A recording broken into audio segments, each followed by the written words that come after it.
ABC One Television. ABC One Television. ABC One Television. Le leader en actualité. Bande ko balantela lobaki na bino ete to yebisika mwana mboka azali bongo journaliste. To lobaki ete gouvernement oyo eko sasile ba journaliste.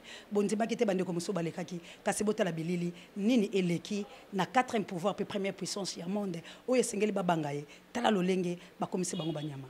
Mbote mwana mboka. Bote ndeko na ngai. Kasi ozwi pota oyo wapi po zali nano nani loba bato bazali kolanda yo na fin fo ya République démocratique du Congo pe na pays nyonso ya mikili ya bapaya précisément les États-Unis d'Amérique on azali moko ya journaliste ya ABC One ya États-Unis d'Amérique. Matondo mingi bandeko nyonso bozolanda ngai penza na molongo mobimba mokili mobimba ezali wa bino oyo botinda abundela mboka na nzela ya kolobela bino nazali penza mopanzi sango ndeko Steve Kambanga oyo bolobaka puissance ya lilobeleki ya lisasi ndeko Steve Kambanga bomo mesano azalaki na mosala na biso tango tosilisi bakelasi bayebisaki biso na le français crucifier la vie pour la vérité et je savais que le président Fayoulou devrait aller déposer sa requête par voie de recours à la Cour constitutionnelle. Étant journaliste je suis allé avec mon équipe technique to komiwana to bandi musala to sali annonce to bandi ko sala ba interview to bandi ko zoba image cameraman na ngazana yango kasi ya mabe ezali nini la police eye ko disperser batu tango baye batu ba délégué nga comme leader balui solola na bango na sololi na bango na esi bango te awa ezali place palais de justice place ezali indépendance mutasali mabe azate botika bato bazala awa lokola boboyi to kota na cour constitutionnelle soki candidat Fayoulou aye akoti abimi akopesa compte rendu awa lokola basali mabete botika biso basali sambla bakei après quelques minutes ne bazongi mabandi ko beta or na ko beta cible liboso ngai yone teti moko lobby parce que je rappelle que ba enlevé déjà le 31 décembre j'ai été enlevé le 31 relâché le 1er et tant ba enlevé ngai eloko ba yebisa kingani yo finga Kabila tokoboma yo tokotala soki bemba kokotela yo tokotala soki Fayoulou kokotela yo donc anere yeba na ngonga bien parce que ba na pe ba menace lelote lelo siko ba profiter na loyenge ya batebele tango baye ba beti ngai babandi ko beta nga bambata babandi ko pasola nga basilisi ba beti nga bayonet balonet wana ezokisi nga babotoli ngai des smartphone téléphone azaki nango babotoli nga mbongo j'avais $70 na mbongo mususu babotoli biso caméra moko heureusement que mon caméra moko atiaki na sac kwa azaki na maboko babotolaki caméra moko ndatikali na ngonde esali que tant tozo yazo filmer na nzela donc c'est un peu ça la situation. Que les jeeps qui étaient venus la jeep dans laquelle le policier qui vous a poignardé était descendu, il ne parlait pas le lingala, encore moins le français. Voilà. Donc nous avons vite compris que c'était plus des étrangers qui étaient venus. Il y avait même des policiers congolais qui avaient encerclé le palais de la justice. Mais quand ils sont arrivés, ils étaient à bord de 3 jeeps. Ils ne parlaient pas le lingala, encore moins le français. Donc visiblement, même la morphologie le témoignait. Donc c'était des étrangers qui étaient venus molester les gens. Et d'ailleurs, il y a eu une autre blessure de l'autre côté. Voilà. Et puis, des cas comme ça, nous l'avions déploré. Il y en a des centaines qui se sont blessés comme ça. Voilà. Il y a eu même des tirs à balles réelles, à coups de gaz. Il y a eu même des gaz dans l'ancêtre du ministère des Affaires étrangères. Donc, imaginez la gravité. Nous ne sommes pas seuls. Et nous sommes un groupe de victimes. Et moi, peut-être, si j'ai eu la chance ici, parce que j'ai fait les pieds avec beaucoup de vertige, de là jusqu'au collège Boboto, où j'ai vu des gens qui me connaissaient, et notamment mon confrère, il est du MLC. Ce sont eux qui m'ont amené ici. Donc, c'est-à-dire, j'ai eu la chance parce que je suis un leader d'opinion. Mais il y a des multitudes de Congolais qui étaient allés manifester. Ils sont blessés gravement et je suis sûr qu'il y aura même des morts. Parce qu'ils tiraient à balles réelles. Ils tiraient à balles réelles, ils tiraient à coups de gaz. Moi, c'était vraiment le ballonnette. Et ils ont fait exprès parce qu'ils m'ont appelé par mon nom. Ils ont dit yo Steve Kambanga, omibenga journaliste engagé, tozo bomayo, total ceux qui bemba na Fayoulou bako la musayo. C'est ce qu'ils m'ont dit avant de prendre tout et avant de me poignarder.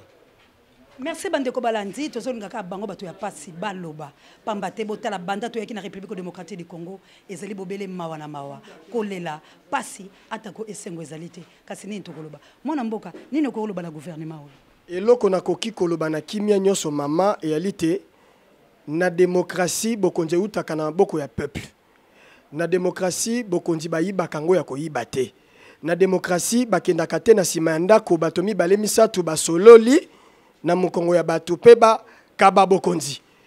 Tolobiango na kimia nyonso mokonzi Fayulu ake cour constitutionnel akotika requête na ye. La vérité des urnes doit triompher. Tosengi na ndeko Kabila eloko mosusu te. Pona ndeko Félix biso tokamwe mingi. Ali ndeko lokola biso nyonso ba congolais kasi boni ya kondima kota na likopa ya bapaya po bakabula mboka po ye asunga libumu na ye na libenga na ye azwa bokonzi. E ali mawa kasi tolobi boye na Kabila amata kita akokende akolongwa na mboka oyo. Chilombo me connaissait bien, Chilombo me connaît bien parce que le 19 septembre 2016, j'ai été arrêté ici devant les CID en plein reportage par la police toujours. J'ai été transféré à la PIR, la police d'intervention rapide, le 19 septembre 2016. Mon amboka ba soigner on tozali awa. Tokotika otenyo so sana ngona posa koloba, tokopesa numéro okoleka bato bako. Merci beaucoup maman tutondi bino kotonda.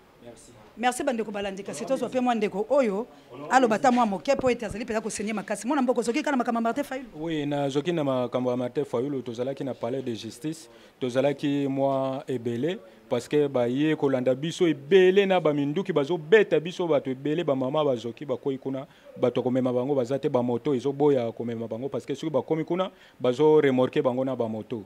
Alors ndenge ezabo to souffrir makasi tela kandenge na zoki. Siko yo pozali mopanzi sango to pepe.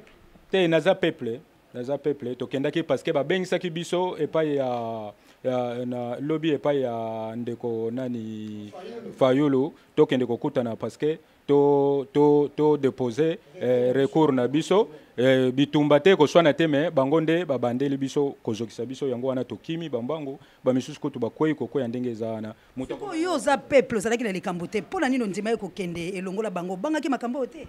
Bon, nakobanga ndenge nini tandis que balobaki biso tozokende bitumba te, tozokende koswana te, to bambi mabanga te, to fandaki kaka esika moko. Batie biso na kati, alors yango wana sikoyo, ba bimisi biso na désordre, banda ko beta biso, bazwinga telefone nanga ya Motorola, monenga nanga mosusu bazwi 35 000 na poche. Bon, mama o na simbaki akwei na tikiye, bon na yebite soka kokoma ndenge nini. Merci baminganga kasi to tuna mwa mituna mokelo, lenge nini bino boyambi bango, balobi penzani. Mingi ya kolobeza te, nous nous préparons pour leur soigner. Tokopé sa bilan na souka. Bakana bango kasi ndenge bilo bomoni ezali moins grave. Bon, il y en a qui sont graves, ba mususu baza ba blessés mineurs. Merci penza nzamba pambola. Lakisa papa ozoki wapi?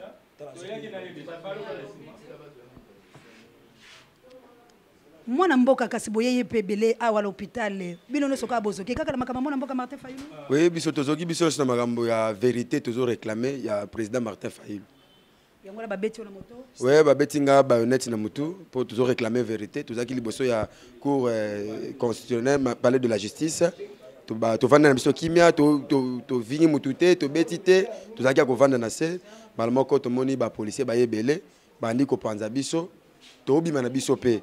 Mais bah comme ko tia so mbongo na ba poche ba botre ba téléphone ba zunga mbongo na téléphone tant na bandi ko réclamer téléphone na mbongo nde policier moko lobi na chilu ba ibisi muninga na ye beta ye nde o mwana azui bayonet nde abeti ngai mama moko ba enlever na 5 garçons moko po mama na zoka makasi ko lekana ngai azoka na kingo makilezo sopana ba moni ke moyeto ya nezate to simba ke to benda ye ale balandi biso sundoli mama na tango bazuye ba kotina na kati kote ba kena ye vraiment to ebité. Nini kasoko yokoloba na ba gouvernement poto tika no ba pesa biloso. Bon, tolobi boye na gouvernement, tolingi vérité. Basa ata bazoki si biso. Biso toko se battre ka pour la vérité. Jusqu'à ce que vérité na biso ekoyebana. Bazongi sa pouvoir na peuple.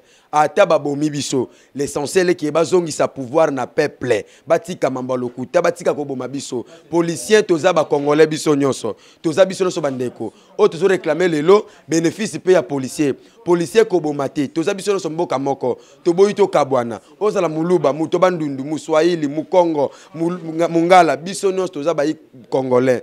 Bobo mabatute, toujours réclamer vérité, pe vérité et kosuka na koyebana. Merci bandeko totika no baminganga baswanye bango po ete bazali kotanga pela makila makasi tokokuta na bino na tango mosusu tika nzambe apambola Congo.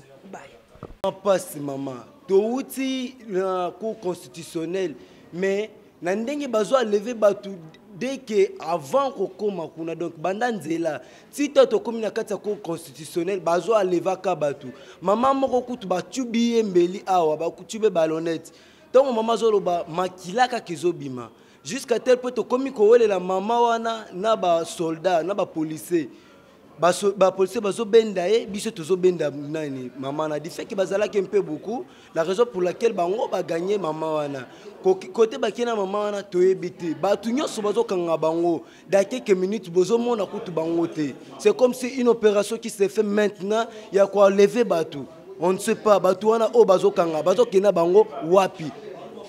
Donc et puis tant bazo kanga batu lokola frère na ngai o tozomona ba ucho tube ballonnette na mutu bazo tube ballonnette avec consigne na chiluba tant baboto le téléphone tant bazo le téléphone na ye siko soldat mususu azalaki ana to policier mususu azalaki wana azo ebisa ndekone na chiluba keno tube beta ye ko beta beti le beta liko fitoni nité ndi a tube ballonnette na mutu donc et comme maintenant tribalisme moko boye komi kosalama na kati ya baluba entre baluba na ba région mususu yo en RDC eza passe ba toza na posa kaka Kabila yena mutu ne o nommé wana ba biso comme ceux qui baza prêt to banda guerre tozo zela bango parce que président na biso o ya dynamique de l'opposition to président o ya nani ya opposant apekisa biso guerre mais par rapport na mambaro mosala ba biso ceux qui baza déjà prêt to banda guerre to kosala ngo to sito boma ba Rwandais surtout biso na tiangu to boma ba Rwandais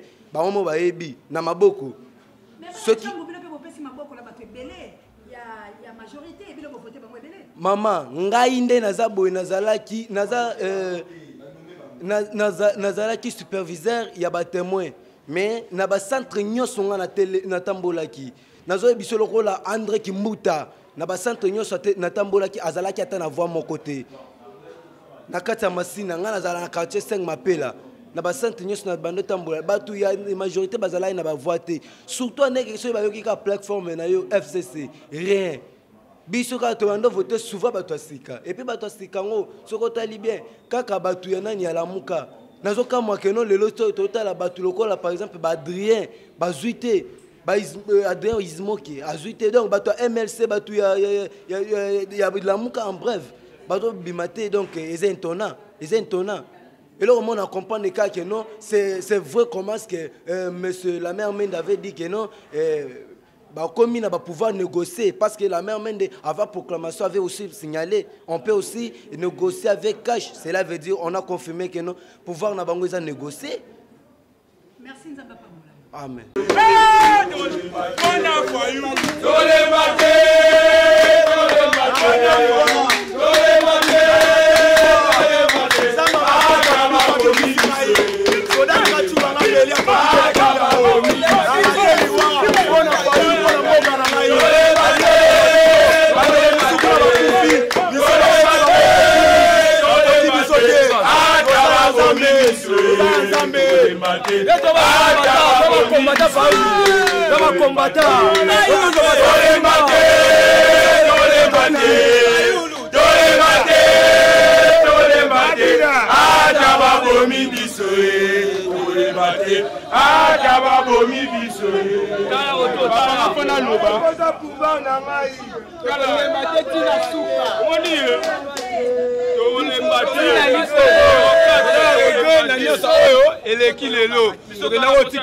a déposé bon na kuna to komi kuna bagaze beti ba masasi biso to kene réclamation na biso ba comme ba Monique bazui biso te bi ke ba publier le 15 o biso to biba to sala le 15 wana ye ba seni mais c'est nanga o aluka ki to comme se na tina suka pena to baba babomi biso fort ba beti biso masasi nga utu papa na ngatala nga filmer nga na bien papa li pas pensate li pas pensate ba yibinga li papa na ba policier ba beti nga makasi ya munduki ya mutu na bigi kutu passe na sportif na beti policier ya eza douana biso ba autoriser ki biso to kende na cour constitutionnelle to kei to retika président protocole sa recours na biso babandi ko benga na biso balingi nini tozoluka ba vérité ya irne to vota ki président na biso batika loyenge tokomema bango tina suka swanga bien chef coutumier papa likambo kokamwa nazoyebisa biso loketi na cour libosa cour constitutionnel maintenant papa makambo sali ya kokamwa peuple tovandi kimia tozozela fayulu mais tomoni makambo kokamwa batefana basoda ye et a secret biso général Kasongo apesi ordre aibo beta bango papa babeti biso na banyama batu bakufi batu bazoki oyo toza na pays démocratie ya ndenge nini papa fayulu zaki bokonzi tokokufa te toza awa mboko eza biso tokotika mboka oyo bakokende ye atika mboka akokende aboma biso lokuta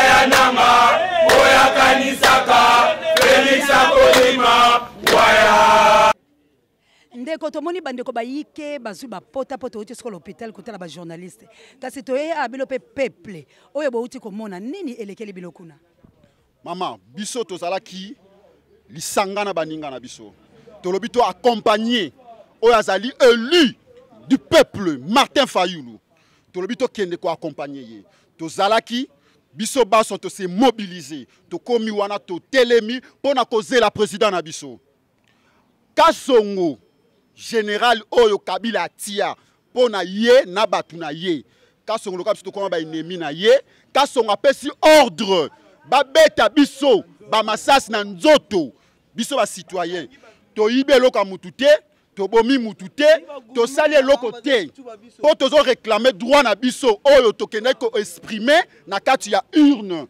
to lobi to vota ki Martin Fayulu bazong c'est la biso ba voix oyo biso voter ki nango Martin Fayulu. Mais bandeko mosusu balobi ete Fayulu alobaki ete avec machine bosalate yango a perdre po ete bato na ebele bavotaki te maman likambo ya machine biso toboya ki machine ya voter parce que machine ya voter wana ezalaki machine o ezalaki na babiloko ebele oyo bango Corneille Nanga FCC ba préparaki ezalaki na ba place ba ISB ezalaki na ba place oyo akotia ba flash disk ezalaki na connexion ya internet yango to telemelaki biloko wana alors président na biso étant qu'intellectuel akokai kondima bongo te alobi poto kene na maponami il faut machine éthique la machine simple ya imprimant ya ko imprimer plutôt ko imprimer simplement ba bulletin alors tango bazalaki d'accord na maloba wana yango to kendaki na vote voter massivement to votaki président na biso massivement numéro 4 to voter massivement maman na ye moko na limité place Félix abotami Martin Fayulu a gagné qui Félix na fief na ye moko yo salaki kuna nazalaki témoin na limité Martin Fayulu a leka qui Félix si place na limité place ya botami place a koli place base na ye zali Martin Fayulu a leka qui ye bongo place musazui wapi mama biso toza na badua na biso toyebi ke non Martin Fayulu aza élu président de la République démocratique du Congo bayebisi biso ke non soki résultat na to sepe nango to kende na cour constitutionnelle to telemi toza mobilisé toza d'accord na ba résultat ya nanga te na FCCT na ba négociation ya batu na bango ya cash wana to kei to tika président atika lettre na biso ya recours na cour constitutionnelle bakeba bandi ko benga na biso siko balingi nini donc ba musala na bango pouvoir ba négocier kango te neti président na biso alobaki président alobaki to uti ba élection moyen to négocier sous pouvoir ezali te ye aza eli to ko continuer ti to ko zwa pouvoir to ko pesa Martin Fayulu to ko lemba te soki ba ko boma kaka bazoki saka kaka ti to ko kende na suka to telemi litezana candidat député national et lorsqu'on a fait ce message ezali que Kabila doit savoir qu'avant qu'il ne vienne dans ces pays, il a trouvé les Congolais. On nous appelait des Aïrois. Nous avons l'expérience dans ce pays. Il n'a pas trouvé des voyous dans ces pays. Il ne peut pas blaguer avec tous les Congolais jusqu'à ce niveau-là, y compris ces complices-là. Je regrette fortement Ndekonangaï Félix Obotami na Kinshasa, Kinois, mais déjoué par des gens qui n'ont pas la maîtrise de cette ville. Je regrette infiniment. Son papa, s'il me faut me rappeler encore de son idéologie, Tshisekedi n'a jamais accepté un pouvoir négocié. Je me rappelle bien, l'époque de Mobutu, Mobutu a nommé une nomination, il faut que le pouvoir me vienne du peuple. Comment Félix est Quinois né à Kinshasa peut aller à cabinet fermé, négocier un pouvoir alors que d'ici là il sera bloqué. Bazu prématuré, les caméléons. Parce que les caméléons qui sont à côté de lui, c'est Kamel, c'est un caméléon, je le déclare du tout haut. C'est un caméléon. Le matin, il a une couleur, le soir, il aura une autre couleur. Batinde la ye, toyebi ba génion so basalaki. Même ndenga libi ke nandimi machine ou pas token élection, nous avons déjà compris ça. Mais tolobi boye. Moto yo alekimba lao yo, ezali Martin Fayoul. 4. Nous avons voté pour ce monsieur-là. Toujours, c'est la cour constitutionnelle. Ce qui a sali erreur, il y a qu'on continue à s'entêter. Na moto na bango oyo ba sombi parce que assemblée ya bango oso mona wapi législature na mboka oyo majorité bazu 350 députés na no esalema na monde te pour Félix ya monde sika ba tieye bazu prémature bazu assemblée ba bloquer Sénat bazu ministère de la justice makambo nyonso bazu. Donc moi j'ai dit à Félix il va diriger mais il n'aura pas à gouverner. Qui le sache très bien, alors, et l'autre il a postulé qui va voter massivement.